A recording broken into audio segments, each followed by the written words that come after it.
Selamat pagi, salam sejahtera bagi kita semua.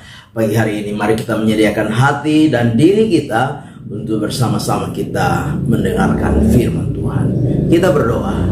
Bapa Surgawi, di dalam nama Yesus kami bersyukur karena Engkau Tuhan begitu baik bagi kami. Pagi ini kami mau mendengarkan firman-Mu. Tuhan, Engkau berkati kami semua ya Bapa. Dalam nama Tuhan kami Yesus Kristus kami berdoa. Haleluya. Amin.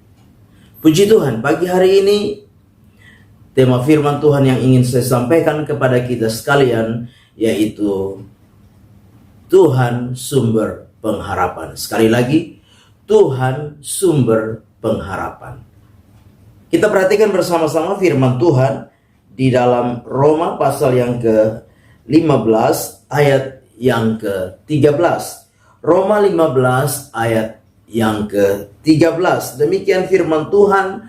Semoga Allah sumber pengharapan memenuhi kamu dengan segala sukacita dan damai sejahtera dalam iman kamu, supaya oleh kekuatan Roh Kudus kamu berlimpah-limpah dalam pengharapan.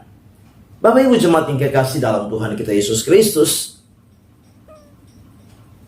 lewat firman Tuhan pagi hari ini, sebagaimana tema firman Tuhan yang sudah saya sampaikan kepada kita sekalian, yaitu Tuhan sebagai sumber pengharapan. Rasul Paulus sedang berbicara kepada orang-orang percaya yang ada di Roma tentang bagaimana supaya mereka menjadikan Tuhan sebagai sumber pengharapan. Di tengah-tengah mereka menjalani kehidupan iman mereka, di tengah-tengah mereka menjalani aktivitas mereka, di tengah-tengah mereka menjalani kehidupan kekristenan mereka. Orang-orang percaya di Roma banyak mengalami kesulitan, banyak mengalami pergumulan, mengalami penderitaan. Mereka banyak mengalami keadaan kesukaran di dalam hidup mereka.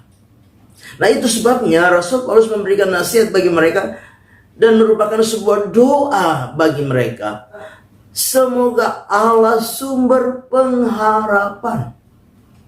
Nah, Bapak Ibu jemaat yang kekasih, Rasul Paulus sedang berbicara kepada mereka supaya mereka menyadari betapa pentingnya mereka menjadikan Tuhan sebagai sumber pengharapan di tengah-tengah kehidupan mereka. Nah, mengapa demikian? Mengapa Tuhan harus menjadi sumber pengharapan di dalam kehidupan mereka? Nah, mengapa mereka harus menjadikan Tuhan sebagai sumber pengharapan di tengah-tengah keadaan kesulitan, di tengah-tengah keadaan tantangan, pergumulan dan masalah yang mereka hadapi? Yang pertama, kita memperhatikan. Yang pertama, karena Tuhan sebagai sumber pengharapan akan memberikan sukacita bagi mereka. Di dalam ayat yang ke-15 bagian B di sana dikatakan memenuhi kamu dengan segala sukacita.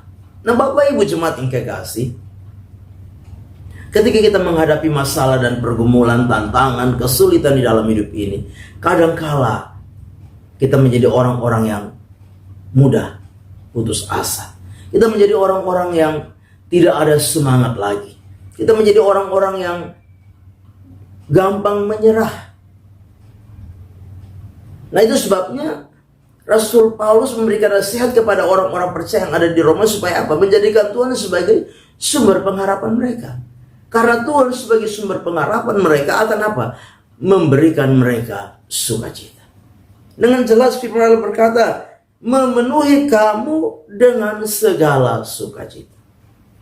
Apapun masalah, apapun tantangan, apapun beban, pergumulan yang sedang kita hadapi hari-hari ini, jika Tuhan menjadi sumber pengharapan di dalam hidup kita, maka percayalah Tuhan akan memenuhi setiap kehidupan kita dengan segala sukacita. Ada sukacita yang akan melimpah di dalam hidup kita. Kita tidak menjadi orang-orang yang terus lemah, terus putus asa. Kita tidak akan menjadi orang-orang yang patah semangat. Karena apa? Karena ada sukacita yang Tuhan karuniakan dan limpahkan di dalam setiap kehidupan kita. Bapak Ibu jemaat yang kekasih, sebabnya andalkan Tuhan. Jadikan Tuhan sumber pengharapan di dalam setiap kehidupan kita. Nah, yang kedua, kalau kita menjadikan Tuhan sebagai sumber pengharapan di dalam kehidupan kita, maka dikatakan, dan memenuhi kamu dengan damai sejahtera. Firman Allah jelas, ya, memenuhi kamu dengan segala sukacita dan damai sejahtera. Bapak Ibu jemaat yang kekasih, masalah bisa membuat orang hilang damai. Ya, masalah bisa membuat orang hidup di dalam keadaan gelisah, khawatir. Masalah bisa membuat orang apa? Hidup di dalam keadaan apa? Keadaan kacau balau. Tapi firman Tuhan memberikan jaminan bagi kita. Jika Tuhan menjadi sumber pengharapan di dalam hidup kita, maka Tuhan akan memenuhi setiap kehidupan kita dengan damai sejahtera. Haleluya, puji Tuhan. Saya percaya kita semua butuh damai di dalam hidup ini. Ya, ketika ada masalah, ada persoalan, ada pergumulan, apapun itu, kalau Tuhan kita jadikan sumber pengharapan kita, maka Tuhan akan memenuhi setiap kehidupan kita dengan damai sejahtera. Bapak Ibu jemaat yang kekasih, mengapa? Karena Tuhanlah sumber pengharapan di dalam kehidupan kita.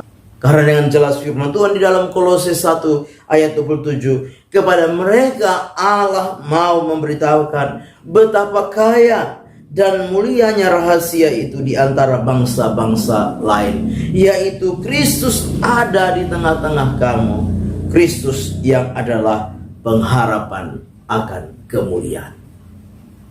Yesus yang adalah pengharapan saudara dan saya. Sebabnya hari-hari yang kita sedang jalani saat ini, jadikan Tuhan sebagai sumber pengharapan, jadikan Yesus sebagai sumber pengharapan di dalam setiap kehidupan kita. Percayalah, Dia akan memenuhi kita dengan sukacita dan damai sejahtera di dalam hidup kita. Amin. Kita berdoa. Bapa di dalam surga, terima kasih buat firman Tuhan yang sudah kami dengar pagi hari ini. Firman itu kiranya menjadi berkat, menjadi rema, menjadi kekuatan di dalam setiap kehidupan kami. Kami serahkan seluruh hidup kami sepanjang hari ini dalam tangan Tuhan. Melangkah bersama dengan Tuhan di hari baru ini, mengucap syukur. Dalam nama Tuhan kami Yesus Kristus kami berdoa. Haleluya. Amin. Selamat pagi, Tuhan Yesus memberkati.